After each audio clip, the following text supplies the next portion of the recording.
proses penilaian yang dilakukan Arjuna terhadap kualitas jurnal, maka di sini tugas saya sebagai pengiming-iming saja gitu.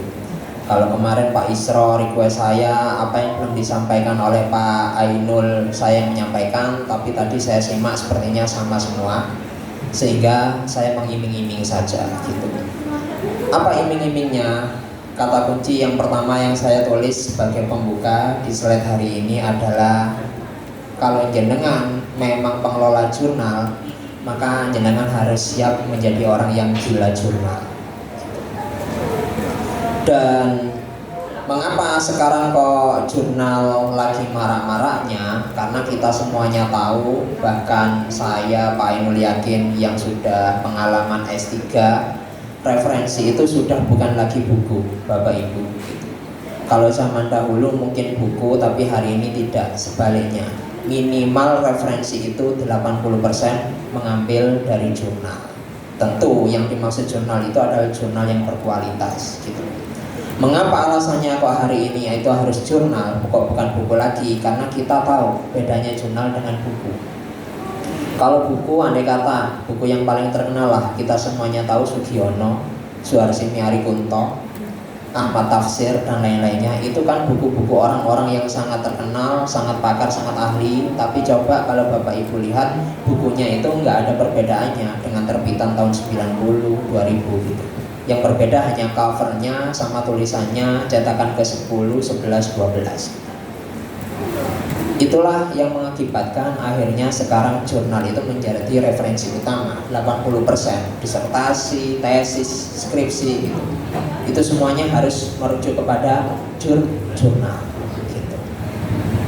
Alasannya apa? Alasannya karena jurnal itu terupdate.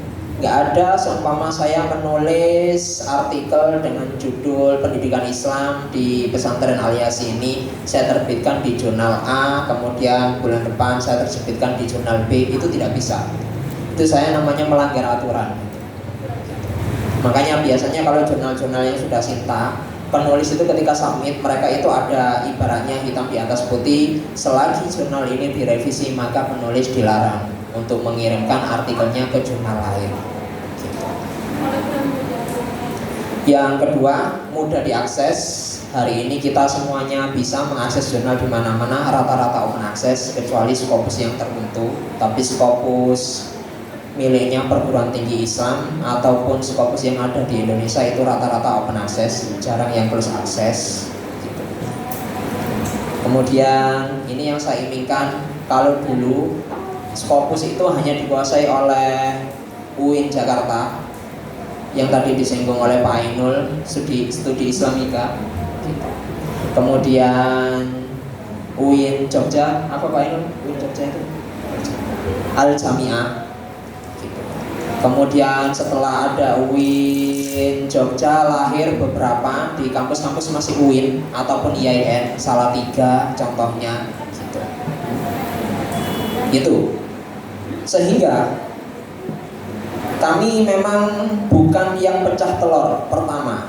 Tadi sudah disebutkan oleh Pak Ainul, jurnal PTKIS atau perguruan tinggi Islam swasta yang pecah telur duluan punya jurnal Scopus itu bukan kampus kami, tapi kampus Lampung gitu.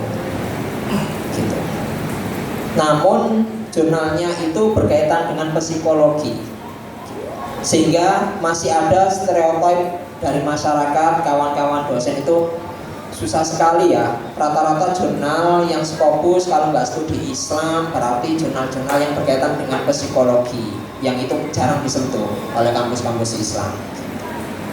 Namun hari ini kampus kami pecah telur dua, dan itu adalah jurnal PAI, yang mungkin kita mengatakan lulusan PAI itu paling banyak tapi nggak punya jurnal. Tapi hari ini saya dan kawan-kawan yang mengelola jurnal itu sangat-sangat bangga. Kenapa? Karena pecah telur jurnal kami bukan jurnal studi Islam, tapi memang jurnal tentang PAI. Ini jurnal pendidikan Islam. Bahkan kalau Bapak Ibu amati, itu kan beberapa pengumumannya masih berbahasa Indonesia.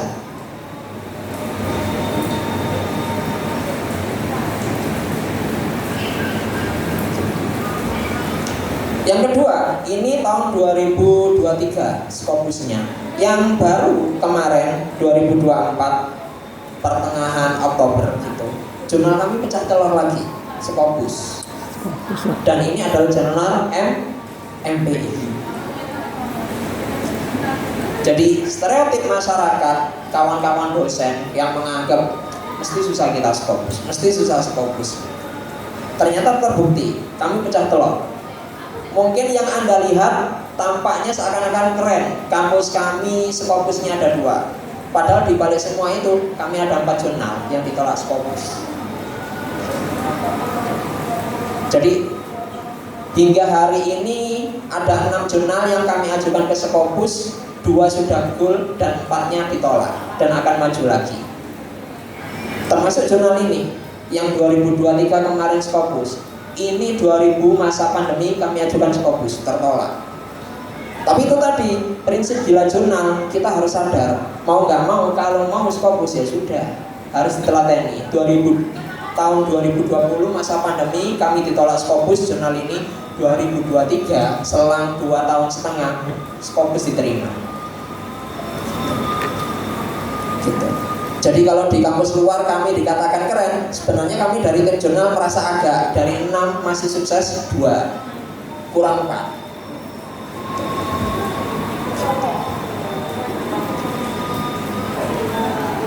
Dan jangan tanya harganya. Kalau udah seperti ini, jangan berharap. Jenengan meskipun kawan, meskipun kolega mau nyesel nggak bisa. Karena ini sudah dalam pantauan Scopus, sehingga kami harus profesional.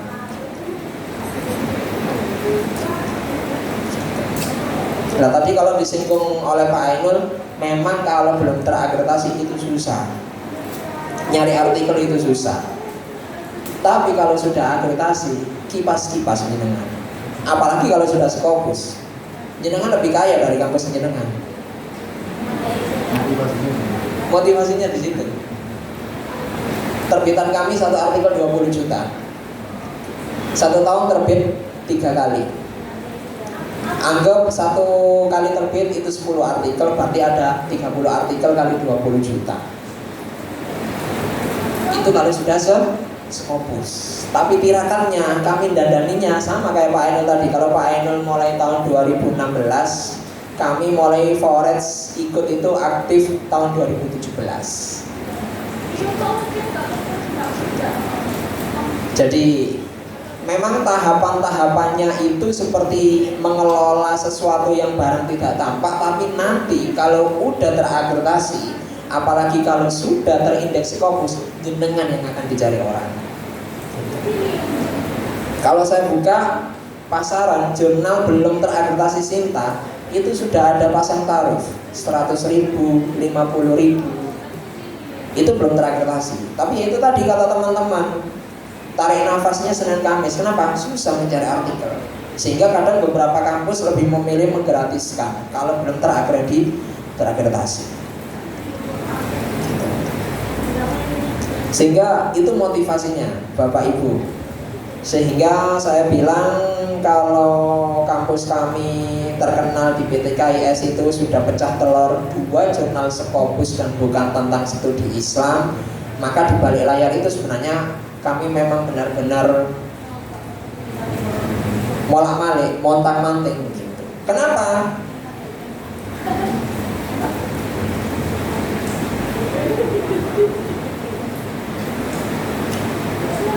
Ada satu substansi, satu berkaitan dengan ikhtiar kita gitu. Kata kunci untuk menuju Scopus gitu. Kenapa kami itu kok akhirnya bisa berhasil untuk menuju Scopus? Bapak Ibu kalau cermat mengunjungi jurnal kami gitu, baik jurnal PAI ini dan jurnal MPI ini, dua-duanya kami masih terakreditasi Sinta 3. Kami masih terakreditasi Sinta 3. Padahal hari ini yang terkenal itu jurnal Sinta 2 itu sudah wah gitu. Harganya pun sudah jutaan gitu kalau mau publikasi. Bahkan tadi disinggung untuk pengajuan ke lektor kepala, kalau sudah doktor Sinta 2 itu sudah cukup. Dan jurnal kami belum Sinta 2. Jurnal kami itu masih Sinta 3. Sehingga ketika kami ada niatan ayo Scopus, itu diantaranya adalah batu loncatan dari akreditasi nasional. Pak Inul tadi menyinggung bahwasanya ini loh tahapannya, ini penilaiannya sangat ribet, sangat rigid sekali gitu. Sehingga kami memilih gitu. Ada satu jurnal yang memang di situ fokus Sinta 2, ada satu jurnal yang di situ memang fokus coba loncatan tanpa Sinta 2, tapi langsung menuju Scopus. Jurnal MPI yang ini jenengan cek hari ini masih Sinta 3. Ini sertifikatnya kalau saya perbesar.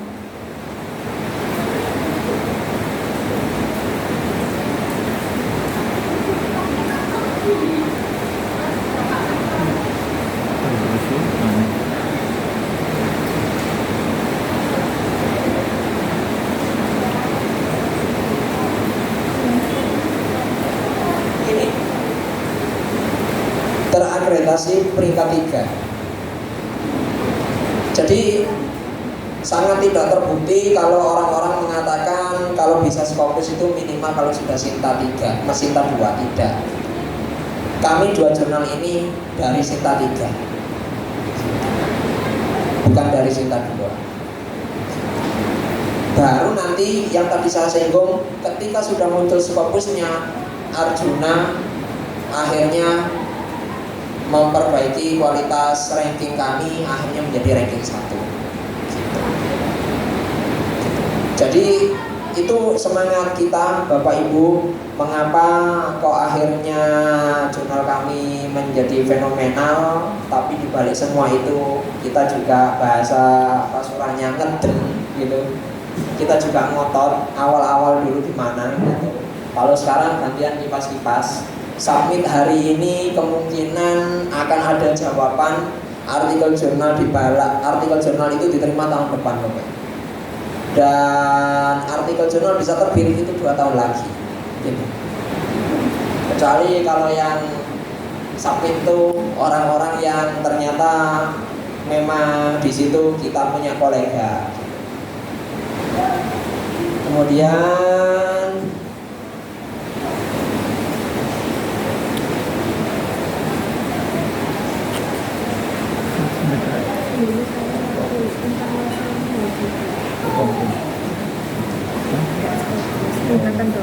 itu tadi alasan yang pertama, karena kami mencari batu loncatan.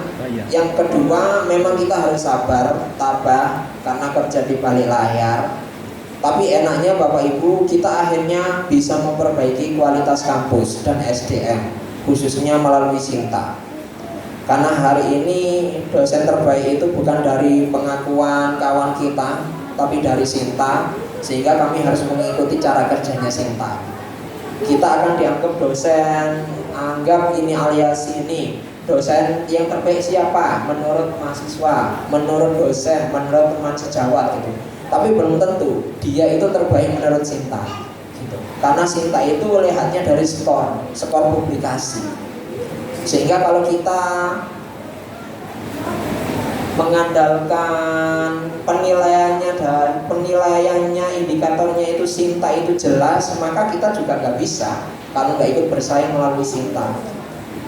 Sehingga mau tidak mau kampus kami menjadi sorotan oleh Sinta gitu. Ini kenapa ini kampus swasta dan jurnalnya bukan jurnal bahasa Inggris, tapi jurnalnya dulu itu berbahasa Indonesia. Sekarang kok bisa bersinta dan malah berskopus gitu. Malah menjadi tanda tanya gitu.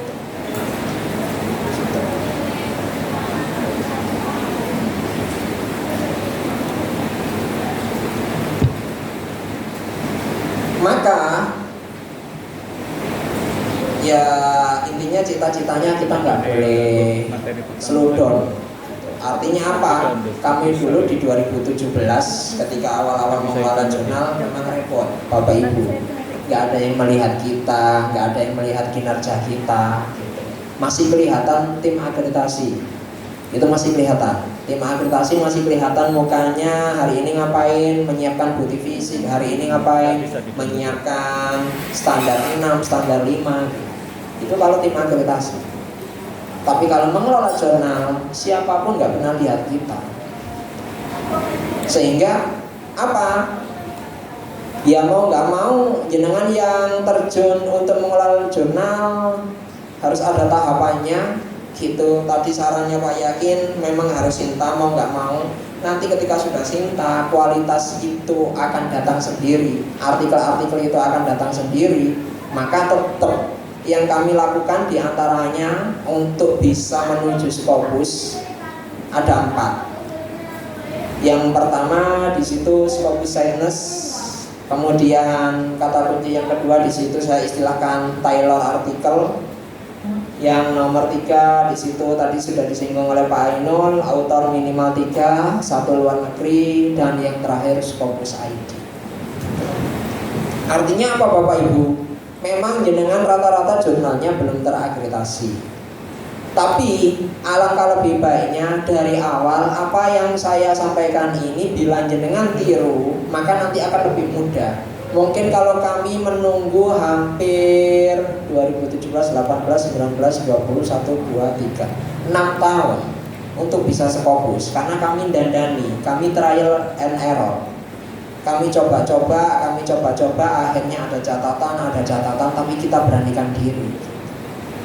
Dan diantaranya apa yang selalu kami perbaiki? Intinya ada 4 di situ. Yang pertama saya awali dari yang paling bawah sendiri. Scopus ID. Hari ini rata-rata kalau mau jadi reviewer, bahkan mau jadi asesor Arjuna, punya Scopus ID apa?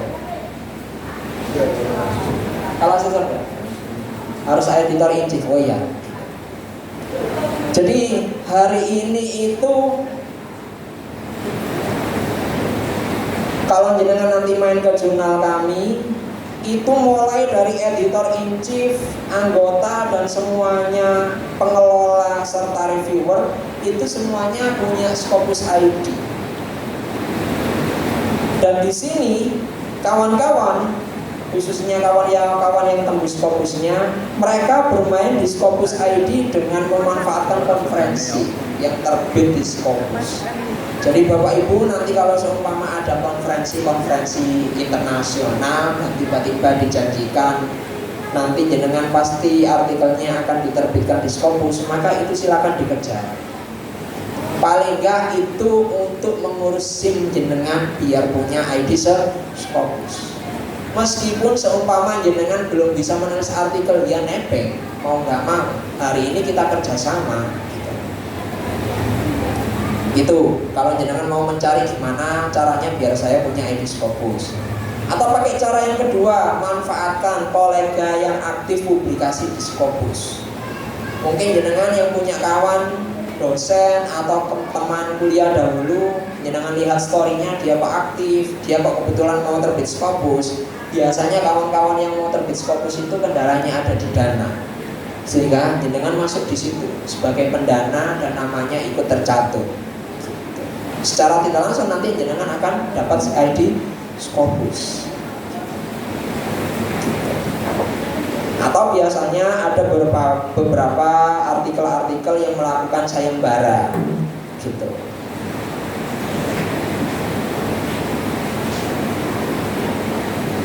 Kalau artikel-artikel yang melakukan sayembara ini yang saya tahu di UIN Banten melakukan, UIN Bandung melakukan, kemudian kampus UIII, I-nya 3, Internasional Islam Indonesia Depok, itu mereka sedang melakukan sayembara artikel. Dan saya sudah bisa baca ini artikelnya memang diarahkan ke Scopus. Makanya setiap terbitan mereka selalu melakukan sayembara gitu. Kelihatan kok Bapak Ibu mana artikel yang memang ini mau ke Scopus dan tidak gitu. Ini yang tadi disinggung oleh Pak Ainul berkaitan dengan autor. Jadi Bapak Ibu kami sekarang khusus jurnal-jurnal yang memang mau ke Scopus, itu kami mau nggak mau autor itu minimal harus 3. Dan syukur-syukur itu wajib. Kalau memang niatnya ke Scopus harus ada yang satu dari luar negeri. Dan itu dalam penilaian Arjuna untuk ranking Sinta juga menjadi prioritas.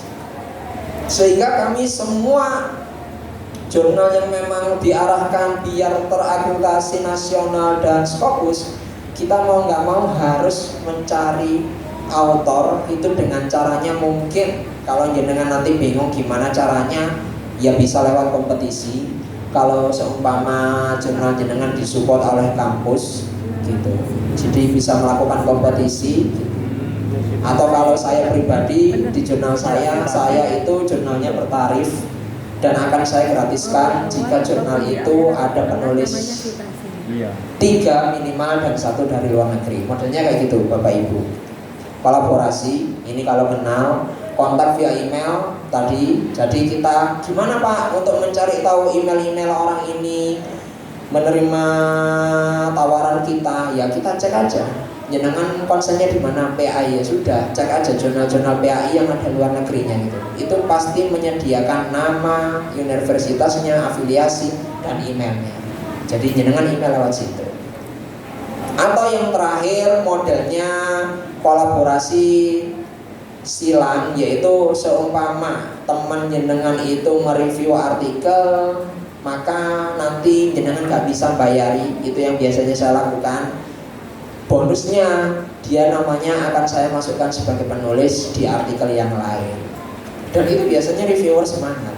Jadi kalau kita nggak bisa mengasih uang, ya sudah cari support dana yang lain. Melalui apa? Yaitu tadi hadiahnya gitu. Saya nggak bisa ngasih uang, tapi nanti ada artikel ini bagus, tak masukkan namanya ya gitu loh. Dan kalau dia ada yang teman-teman yang beberapa idealismenya tinggi, saya kasih artikelnya untuk dikoreksi ataupun ditambahkan gitu. Kemudian ini yang saya singgung tadi, tailor artikel. Jadi kalau jenengan nyari artikel itu susah, maka ada yang lebih susah lagi, yaitu apa? Memperbaiki artikel. Jadi kami yang di Scopus pun juga dandani artikel yang submit. Ketika ada artikel masuk, kami itu harus siap bukan sebagai editor hanya mengelola, tapi kami juga di situ siap-siap dandani artikel. Itu yang tadi saya singgung, bahwasanya kita masih gagal karena target 6 masih lulus 2 gitu. Kenapa? Karena memang susah Bapak Ibu. Dandani artikel 1 itu mungkin mudah. Bayangkan tiap terbit itu 10 artikel. Berarti kami dan tim jurnal harus siap-siap dandani artikel 10. Mulai dari metodologinya kita pertajam, kemudian mulai dari temuannya, artikelnya ini ada temuannya apa enggak, analisisnya, new topiknya, konsistensi, format penulisan. Seumpama kami punya standar, mau nggak mau artikelnya itu harus ada referensi yang mengutip tentang kajian PAI, tapi penulis tidak bisa menemukan, maka kita biasanya menawarkan apakah ini diperbaiki oleh kami tim editor atau diperbaiki sendiri. Lah biasanya penulis itu milihnya yang instan, kami yang memperbaiki. Meskipun ada biayanya mereka mau, tapi itu tadi Bapak Ibu, jangan kan paham toh enak mana, apa yang ibu-ibu itu biasanya permak sama jahit dari awal. Kan lebih susah permak gitu. Kalau jahit dari awal enak, ukurannya ini, potongannya ini, kita jahit. Tapi kalau permak itu susah Bapak Ibu. Permak itu susah. Apalagi kalau ternyata datanya kurang dan lain-lain. Penulis kadang ada yang wis biar berapapun biayanya kami siap, itu tambah ngeluh. Jadi jangan dikira ketika ada tawaran seperti itu, Bapak mau merevisi atau enggak. Kalau enggak mau merevisi, tim kami yang merevisi, tapi ada biaya tambahan, dikira kami semangat. Enggak semangat sebenarnya. Tapi berhubung kami juga ada target biar harus fokus, maka artikel itu harus kami perbaiki, mulai dari judul sampai daftar mustaqil. Dan itu juga akan jenengan manfaatkan ketika nanti mau mengajukan akreditasi nasional. Jenengan paling nggak ada standar minimalnya. Jenengan punya target Sinta berapa, gitu. Tapi ternyata kualitas substansi artikelnya nggak kualitas, ya eman. Lah kami, kenapa kok dari 3 bisa menjadi Scopus itu karena terbantu level Sinta 3 itu sama dengan level tengah-tengah Ibu, Bapak Ibu. Sinta 3 itu nggak terlalu rendah, nggak terlalu tinggi. Dan kadang orang-orang itu kalau mau masuk ke Sinta 2 itu harganya rata-rata sudah jutaan. Harganya itu rata-rata sudah jutaan. Bahasa Arab aja berapa yang paling murah? 1,5 juta itu aja 1-2 jurnal yang mau. Jurnal yang lain rata-rata umumnya 2,5 juta. Itu Sinta 2 standarnya. Nah kita Sinta 3 itu paling mahal antara 750 sampai 1 juta. Jadi kami terbantu di situ. Sinta 3 ini dianggap high class, tapi secara nominal ketika editor melakukan penarikan biaya penerbitan itu ternyata nggak terlalu mahal. Kami Sinta 3 itu sangat diminati. Sehingga terbantunya di situ. Kami bisa memilah ini artikelnya bagus, bisa diperbaiki dan nanti bisa ditargetkan untuk selanjutnya ke sekolah. Nah, ini yang terakhir berkaitan dengan Scopus Sightless. Scopus Sightless itu sangat urgent, implikasinya itu sangat besar. Dan kenapa harus ada Scopus Sightless? Karena ini kami sebut sebagai radar. Jadi seumpama jenengan nanti ya, saya nggak tahu jenengan punya niatan Scopus mulai hari ini atau kapan-kapan gitu. Tapi saya berbagi saja bahwasanya kalau jurnal Samen itu nggak pernah dikutip Scopus, maka jangan berharap Scopus akan mengutip jurnal jenengan. Ini permainannya. Sehingga kami itu mewajibkan dosen-dosen yang ada di lingkungan kami yang menulis untuk publikasi di jurnal internasional ataupun konferensi nasional untuk mengutip jurnal kami. Itu yang pertama. Jadi Scopus Sightless itu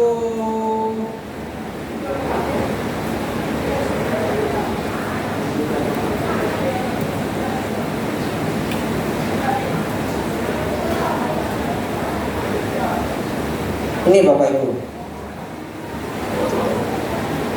Jadi ibaratnya gini, kalau jurnal kita nggak pernah disitasi oleh orang-orang yang menulis di Scopus, tapi kan nggak mungkin juga jurnal kita itu bagian dari jurnal yang paling urgent.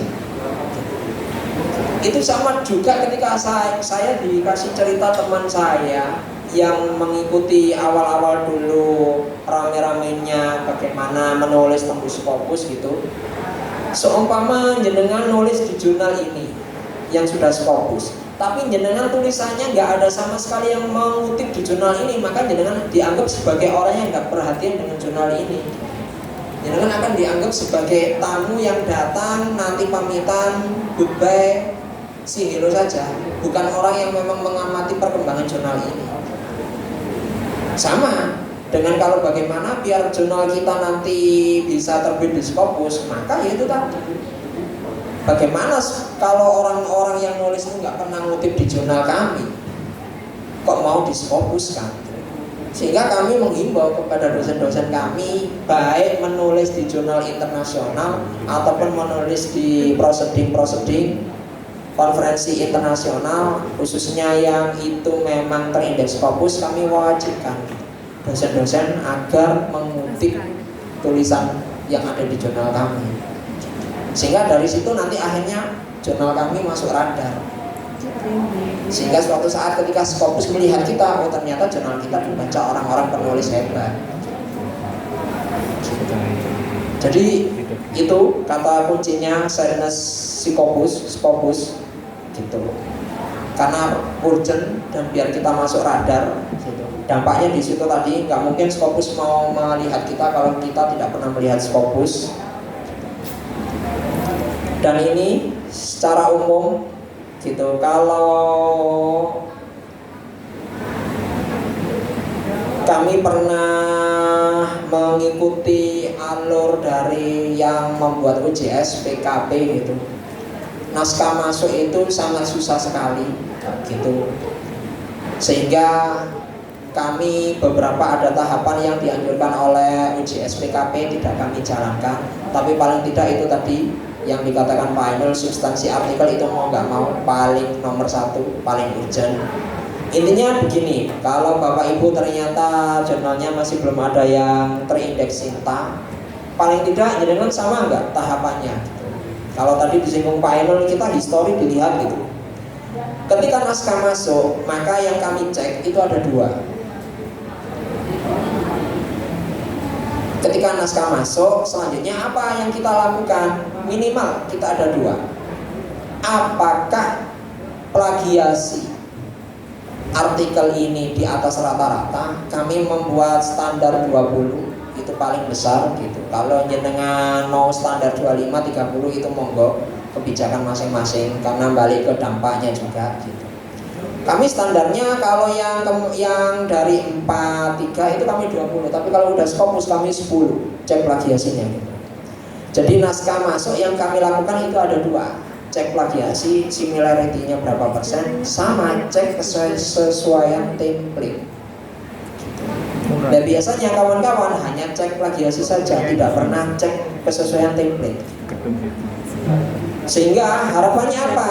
Nanti ketika autor atau penulis itu melakukan revisi, tidak ada Bapak Ibu catatan reviewer masih membahas template. Itu konyol. Bagi kami itu lucu. Template masih dibahas. Template itu bukan urusannya reviewer. Buat apa kita mengundang reviewer yang lain, kawan-kawan kita suruh review, tapi ternyata isi yang dikoreksi adalah ini fontnya tidak sama, ini terjemahannya tidak sesuai, ini template-nya tidak. Sehingga ketika artikel kami kembalikan, itu sudah ada catatan similarity-nya berapa persen dan template-nya sudah sesuai atau tidak. Dan ini mungkin bagi penulis atau pengelola jurnal yang baru ini agak repot. Dan jenengan nanti tak kasih tahu ciri-ciri penulis yang respon tanggap. Jenengan ketika mengembalikan artikel nggak sampai 1 minggu penulis ini respon, ini enak, dijak kerjasama. Tapi kalau sampai 1 bulan nggak respon, berarti ini jelas. Biasanya mahasiswa yang kejar tayang disuruh dosennya, atau kemungkinan mereka hanya submit saja untuk memenuhi kebutuhan pengambilan ijazah dan lain-lainnya, tapi dia tidak menghiraukan nasibnya artikelnya gimana. Kemudian naskah setelah direvisi oleh penulis, naskah masuk review, penulis merevisi naskah, setelah itu direview lagi. Bedanya, reviewer yang pertama itu lebih kepada reviewer internal gitu.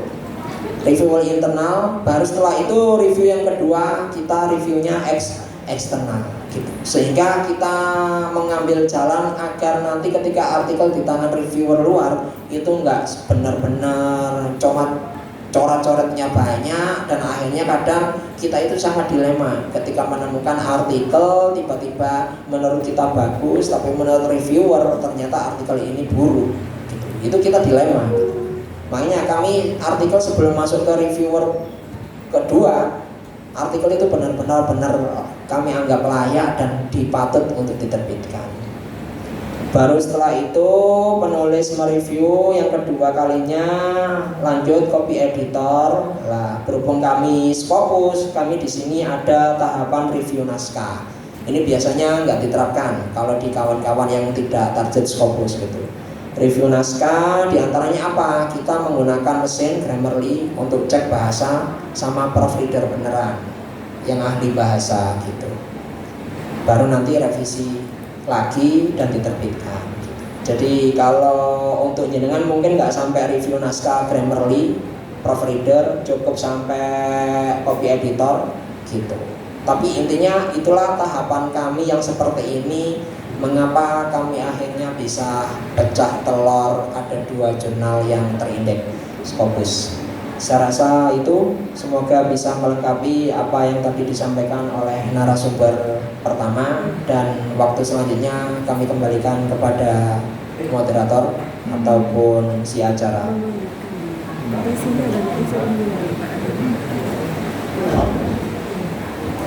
Ada yang perlu diskusi lagi?